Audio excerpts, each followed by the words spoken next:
नमस्कार मित्रांनो, स्वागत आहे आपलं यूट्यूब चॅनलवर ज्याचं नाव आहे मोहित मोटिवेटेड एक्झाम चॅनल।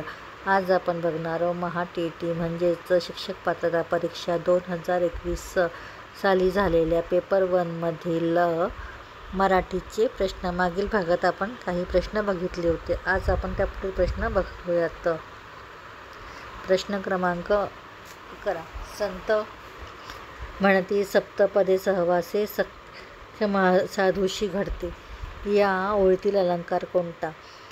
पर्याय आहेत यमक, अनुप्रास, उपमा, उत्प्रेक्षा। अलंकार आहे अनुप्रास। पर्याय क्रमांक 2 अनुप्रास। त्यानंतर आहे प्रश्न क्रमांक 12, पुढीलपैकी ओष्ठ्यवर्ण कोणता?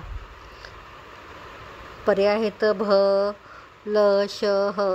तर याचं अचूक उत्तर असणार आहे पर्याय क्रमांक 3 श। त्यानंतर आहे पुढील कविता वाचून त्या खालील प्रश्न 13 ते 16 ची उत्तरे दिलेल्या पर्यायातून निवडा।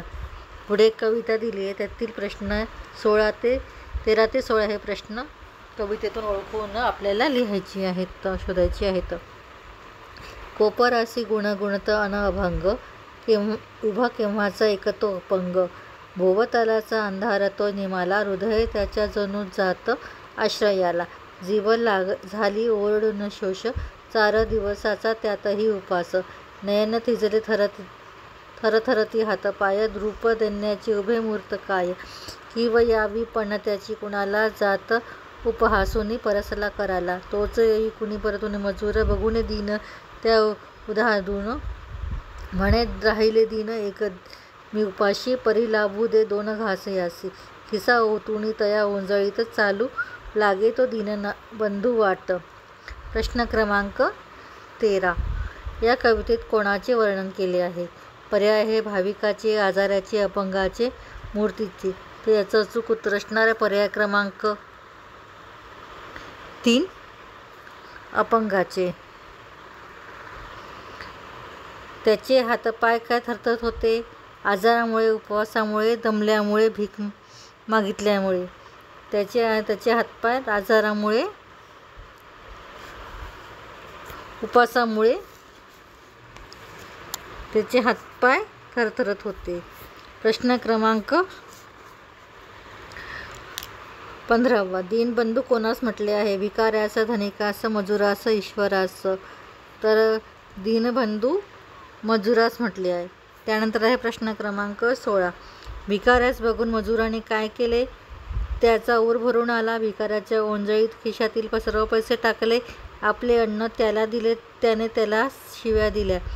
तर ह्याचं अचूक उत्तर आहे पर्याय क्रमांक 2 भिकाऱ्याच्या ओंजळीत खिशातील सर्व पैसे टाकले। त्यानंतर आहे प्रश्न क्रमांक 17, केशवसूत या टोपण नावाने लेखन करणाऱ्या साहित्यिकाचे नाव काय? पर्याय आहेत प्र के अत्रे, कृ के दामले, रा ग गडकरी, वि वा शिरवाडकर। त्याचं अचूक उत्तर आहे पर्याय क्रमांक 3 रा ग गडकरी। त्यानंतर आहे प्रश्न क्रमांक 18, पुढील वाक्यात कोणते विरामचिन्ह असायला हवे? ताई म्हणाली आज अजिंक्य किती छान बोलला। तर सुरुवातीला हे क्वेश्चन चिन्ह, प्रश्नार्थक चिन्ह, पूर्णविराम चिन्ह, अल्पस्वल्प विराम चिन्ह आणि अवतरण चिन्ह। त्याचं उत्तर आहे पर्याय क्रमांक 4 अवतरण चिन्ह। त्यानंतर प्रश्न क्रमांक 19, धाकट्या भावाला राज्यस्तरीय निबंध स्पर्धेचे पहिले पारितोषिक मिळाले, त्याला लिहिलेले पत्र कोणत्या प्रकारचे असेल? पर्याय आहे चौकशीपत्र, अभिनंदनपत्र, तक्रारपत्र, मागणीपत्र। त्याचं अचूक उत्तर असणार पर्याय क्रमांक 2 अभिनंदनपत्र। त्यानंतर आहे प्रश्न क्रमांक 20, कोणत्याही प्रश्नाचे लगेच उत्तर देणारा व शब्दसमूहाशी योग्य शब्द लिहा। हजार जबाबी वाचाळ, तोंडाळ, शब्दप्रभू। त्याचं अचूक उत्तर असणार आहे हजार जबाबी। व्हिडिओ आवडल्यास लाईक करा, शेअर करा आणि सबस्क्राईब करायला विसरू नका।